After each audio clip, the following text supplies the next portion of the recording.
செயலாளர் புரட்சி தமிழர் அண்ணன் எடப்பாடியார் அவர்களே, திருச்சி நாடாளுமன்ற தொகுதி பொறுப்பாளர், முன்னாள் அமைச்சர், கழக அமைப்பு செயலாளர், புதுக்கோட்டை வடக்கு மாவட்ட கழக செயலாளர், சட்டமன்ற உறுப்பினர்,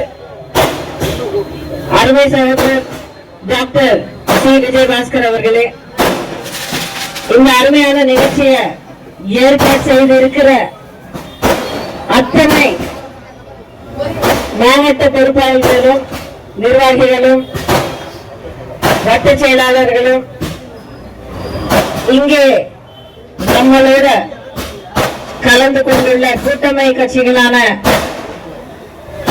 நம்மளுடைய கேப்டன் அவர்களின் தேமுதிக, SDPI மற்றும் புதிய தமிழகம்,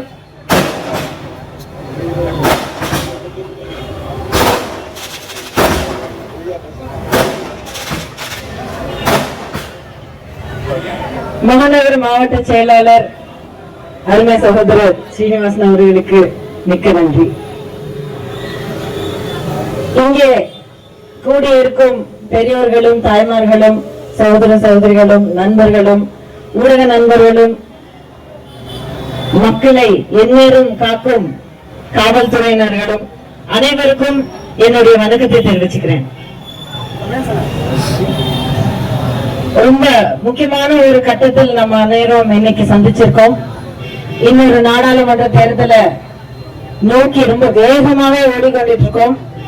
வரும் 19ஆம் தேதி அன்னைக்கு நம்ம எல்லாரும் வாக்களிக்க வேண்டிய நாள்.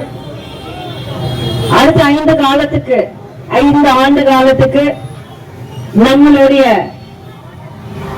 தேவைகளை பூர்த்தி செய்யறதுக்கும், நம்மளுடைய உரிமைகளை பாதுகாக்கிறதுக்காகவும் மத்திய அரசாங்கத்தோடவும் இங்கே தமிழக அரசாங்கத்தோடவும் நமக்காக போராடக்கூடிய ஒரு உறுப்பினரை தேர்ந்தெடுக்க வேண்டிய ஒரு நேரம் வந்திருக்கு. இந்த நேரத்துல கடந்த 5 ஆண்டு காலம், முக்கியமா கடந்த 3 ஆண்டு காலம் என்னென்ன நடந்திருக்கு அப்படிங்கறது நம்ம நினைவுபடுத்திக்க வேண்டிய ஒரு கட்டாயத்துல இருக்கிறோம். விவரமாக இப்ப சொல்லி நான் உங்களுக்கு ஞாபகப்படுத்த தேவையில்லை. ஏனென்றால் இப்ப படுற கஷ்டம் உங்களுக்கு தான் தெரியும். எல்லா திசையிலும் விலைவாசி ஏறி போச்சு. பால் முதற்கொண்டு, உணவுப் பொருட்கள் முதற்கொண்டு, குக்கிங் கேஸ் முதற்கொண்டு, இன்னும் சொல்ல போனா பெட்ரோல், டீசல் விலை அனைத்துமே அளவுக்கு மேல ஒரு பொது மக்களின் எட்டாத தூரத்தில் நிக்கிற அந்த விலைவாசிகள் ஒரு பக்கம் நமக்கு மிகப்பெரிய அழுத்தம் கொடுத்துட்டு இருக்கும் போது, இன்னொரு பக்கம் மக்கள் பாதுகாப்பாக நடக்க முடியாத ஒரு சூழ்நிலை கூட ஏற்பட்டிருக்கு. நம்மளுடைய வீட்டு பெண்கள் காலையில வீட்டை விட்டு கிளம்பும் போது பத்திரமா சாயங்காலம் வீட்டுக்கு திரும்புவாங்களா அப்படிங்கிற ஒரு நிச்சயம் நமக்கு இல்ல. வீட்டு வாசல்ல விளையாடிட்டு இருக்கிற குழந்தைங்க, அம்மா ஒரு 2 நிமிஷம் திரும்புறதுக்குள்ள குழந்தைங்க காணாம போறாங்க. இப்படிப்பட்ட ஒரு கொடூரமான பாதுகாப்பற்ற சூழ்நிலை இன்னைக்கு பொதுமக்கள் வாழ வேண்டிய ஒரு சூழ்நிலை உருவாகி இருக்கு. இப்படிப்பட்ட ஒரு மோசமான நிலை தமிழ்நாடு எங்கும் உருவானதுக்கு ஒரே ஒரு காரணம், இப்போ ஆட்சியில இருக்கும் திமுக அரசாங்கம் தான். கடந்த தேர்தலின்படி அந்த நேரத்தில் உங்களுடைய வாக்கு கேட்டு வந்தப்போ உங்ககிட்ட நிறைய வாக்குறுதிகள் கொடுத்தாங்க. அத்தனை வாக்குறுதிகளும் பொய்யாகி விட்டது மட்டும் இல்லாமல், தன்னுடைய மக்களுடைய அடிப்படை தேவைகளை புரிஞ்சுக்கிட்டு அம்மா அவர்கள் தாலிக்கு தங்கம் முதற்கொண்டு, பெண்களுக்கு இருசக்கர வாகன திட்டம், மாணவர்களுக்கு சைக்கிள் திட்டம், லேப்டாப், மாணவர்கள் நல்லா படிக்கிறதுக்காக இலவச லேப்டாப் திட்டம், எத்தனையோ திட்டங்கள் அனைத்துமே திமுக ஆட்சிக்கு வந்த உடனே நிறுத்தி வச்சுட்டாங்க.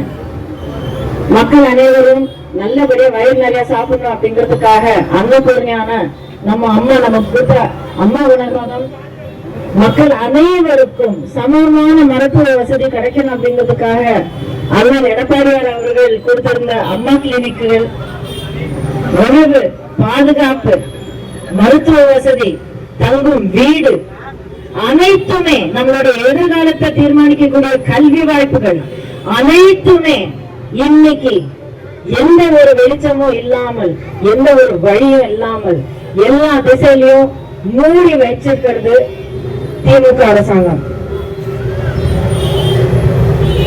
ஊழலையும் ஏமாற்றத்திலையும் நடமாடி இருக்கிற இந்த திமுக அரசாங்கம் தான் இன்னைக்கு முழுக்க முழுக்க தமிழ்நாட்டுல ஒவ்வொரு மக்களும்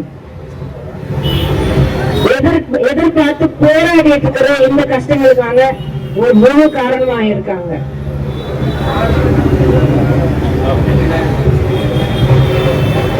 நல்ல வியாபாரம் நடக்கக்கூடிய ஊரு திருச்சி.